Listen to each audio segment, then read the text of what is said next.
What is up, guys? Welcome back to another video, and today is day number 3 of the Halloween yard haunt setup. If you guys haven't been following this journey with us, make sure you go back and watch days 1 and day 2. You can see we got the witch house facade up, the swamp witch. We got a few trees in place, and our goal is to get a tree that we've made, a witchcraft tree that will go for our witch for this area, for the swamp. Our plan is to get that up today, maybe get a few more trees up surrounding the witch house. And we definitely need to get started on the swamp shack down there. We were planning on getting started on this on day 2, but unfortunately we ran out of daylight and it started raining. So we definitely need to get started on this. Our plan is to deck this whole thing out with weeds, swamp grass, and things of that nature to really make it look overgrown. We want to make this thing look like it's been deep in the swamp for years. It's completely overgrown, dilapidated, you know, very old. If you guys watched any of our videos from last year, you know how it turned out last year. We thought it turned out pretty cool. If you haven't went and watched the 2024 full yard hunt walkthrough video, make sure you go and do that, and this will make a lot more sense when you see what I'm talking about, like adding the weeds and things like that. Like I said in previous videos, we're going to turn this gazebo into a bait and tackle shop. I'm not exactly sure if we'll get to that today. As you can see, we still have a lot of stuff that needs taken out, like these candy canes and this wind chime and everything that's inside there. So we need to really clear that out before we get started on it. Like I mentioned earlier, we built a witchcraft type tree for this swamp area, for the swamp witch area. And here's that tree. We have one big piece of wood as the main base, a smaller piece of wood running left to right, and a couple smaller pieces of wood at a vertical angle, shooting out from the corner of the middle of the tree. And we put a skull on top for the witchcraft effect. We've added some fish netting and some white creepy cloth. Now last year we had this beside the swamp shack, but this year we decided to move it to this area because we think it goes with the swamp witch theme better than the swamp shack area. This thing has been sitting outside since last year, so it's really aged. So honestly, it looks better than it did last year. As you can see, it's been collecting leaves from the trees that are falling. The netting is discolored more than it was last year. The white creepy cloth is not as white as it was, which really sells the effect that we're going for, which is this is an old witchcraft tree. Super creepy. We're happy with how it turned out. It's about 7 or 8 foot tall. As you can see, we put our other trees to the left and right of this house. And I've already staked in a stake into the ground where this tree is going to be going. So I'll back up a little bit and give y'all a street view of how it's going to look. As you can see, our 2 trees are already up. The tree of the dead is going right there where that stake's at. And we're probably going to add some smaller trees either in front of the swamp house or in this area, or maybe over here to really fill out the area for the witch. We now have the witchcraft tree up. Just want to give y'all a look at how it looks in the placement that we decided to place it in. So you can see it's a little bit smaller than the other trees, which that's fine because you want this tree to be a little smaller, because the idea behind this is the witch actually made this tree. She put that skull on top. These trees are the ones that are growing by the house. So obviously they're going to be bigger than the one that is right here that she built. I've already cut down one more smaller tree here. As you can see, this tree that I cut down is way smaller than the full-size trees that are already up.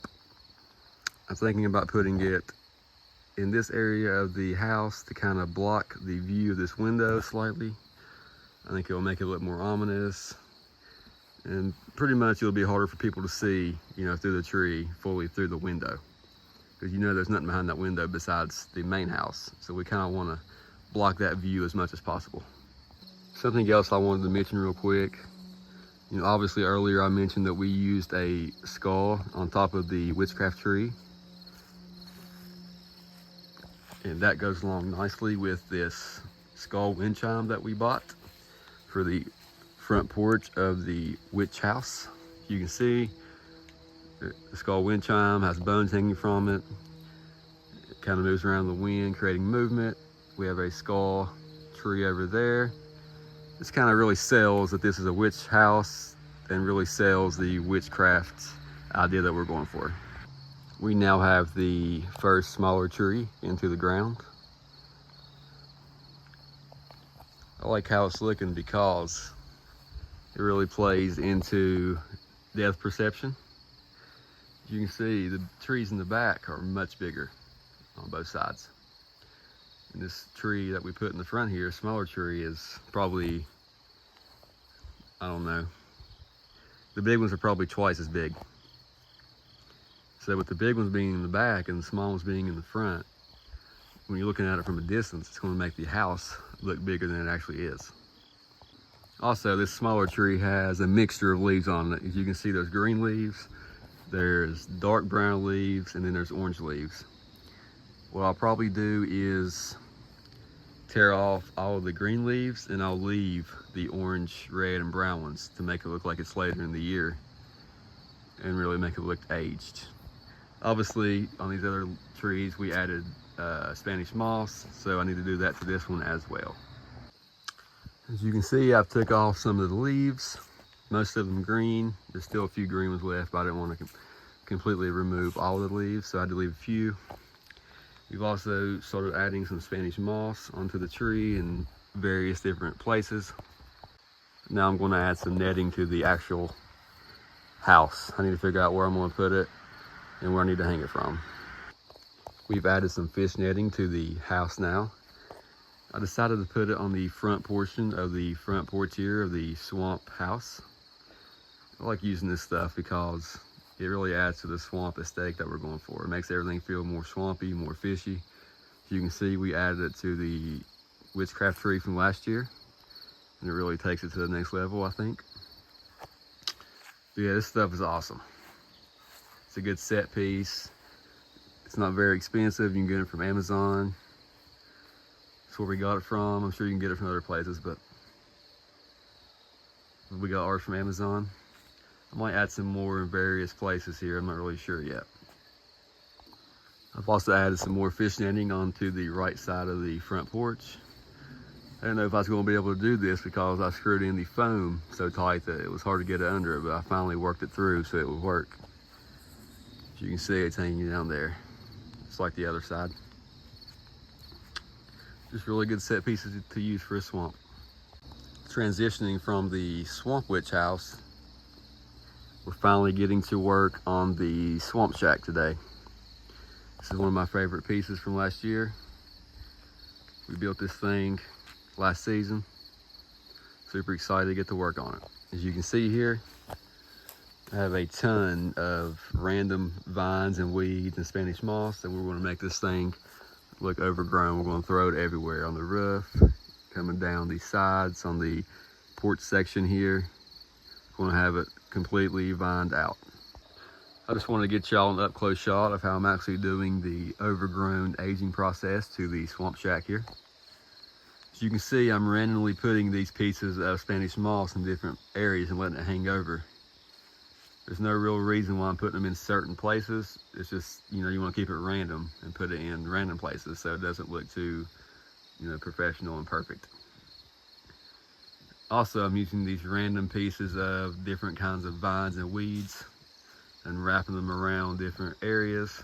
As you can see, I started here on the top portion first, on the roof. You know, sometimes I'm wrapping them tight like I did on this right side, and then sometimes I'm leaving them hanging a little bit looser like I did on this left side. I like switching it up, giving it a little variation. If you keep doing this every time, and when you get done with the, in this case, my swamp shack, doing this all over it, It'll look super overgrown, it'll look super cool and authentic. Want to give y'all another progress update. As you can see, I am not holding back with these weeds. I am putting them everywhere. I'm putting them heavy. As you can see, I got them running out of the lights. I got them running over the front door here. I got Spanish moss coming out of the lights as well. I got them running all over the roof here. I got them running through the top of the roof down onto the door. They're running from the lights to the side here. As you can see, you want it to be heavy when you're trying to get it to look overgrown. Still got to do these side pieces and these the back sides as well. So stay tuned. So you guys can see, we have finished the sides of the front porch with the various greens, vines, and weeds. We've also added some to the sides here, the back side of the house. This is the right side. You can see there's the roof that we did. And here is the left side of the front porch. Like I said, there was no real rhyme or reason why we put these in the spots that we did. We just tried to make it super random, and we didn't want to go lightly. We wanted to put it on heavy, so that's why you see a ton of vines and weeds all over the shack. It makes it look completely overgrown, makes it look old, makes it look like it's been in a swamp for years and years and years, which is what we want. We want a creepy, old, dilapidated swamp shack. And also, I just noticed this. We built this last year and we kept it out here all summer long and all winter. There's a weed growing under the shack that is now poking through the front porch here. As you can see, there's other weeds growing as well, poking through. So that is awesome. Can't beat free natural props. Also added some leftover fish netting that we had. I just threw it over the top there and letting it hang over. Just kind of gives it a more swampy look like we did on the witch house down there. And I just noticed on this side, there's some netting over here as well that was left over from last year. So it looks really aged, looks really good because it's been sitting out here since last Halloween season. I'm really happy with how this is starting to look. We might add some more weeds in the next few days, but overall I think it's really coming together. I love how the weeds make it look, and the swamp grass and the Spanish moss. It just really makes it look like a swamp shack, and that's what we're going for. The next steps are we got to bring out the crates that we have, like the fishing style crates, and put them on here. We do have a swamp fisherman that sits on this side. We have a few other props as well, such as fishing poles, crates, other props that will go with a swamp shack. Also, lighting out here is key, so we got to start getting the lights out in the next probably week to really light this up. Lighting is what really makes this come alive at night. And it takes a while to run cords out here and get the lights how you want them. You got to do multiple test runs with multiple different style of lights, different colors. So it takes a while to do the lighting. I wasn't sure if I was going to get to this part today, but we decided to bring out a couple of the fishing crates that we use in this theme. As you can see, we have them positioned on the right side of the door under the window. When you're building a scene, placing the props in certain areas is key to, getting the effect that you're going for in that certain theme. So last year we had them up against the corner here with a fishing net over them that we showed y'all earlier. Fishing net like that is draped over the side here. We had one over these crates with a lantern on top with a prop that is located where those crates are right now. But this year we might slide them over to where they are at right now and then put the prop in the corner to really expand the scene, because like I said earlier, we have a fisherman that sits on this side, and we had the other prop that we use on the front porch here where those crates are. So it was kind of a condensed scene there. So if we can maybe spread that prop out to the other side of the porch, which I don't know if you guys can tell on camera. This is a fairly large sized porch here. It's probably, I would say, 10 or 12 foot wide. It might not look like that on camera, but it's a fairly large porch because this swamp shack is 8 foot wide.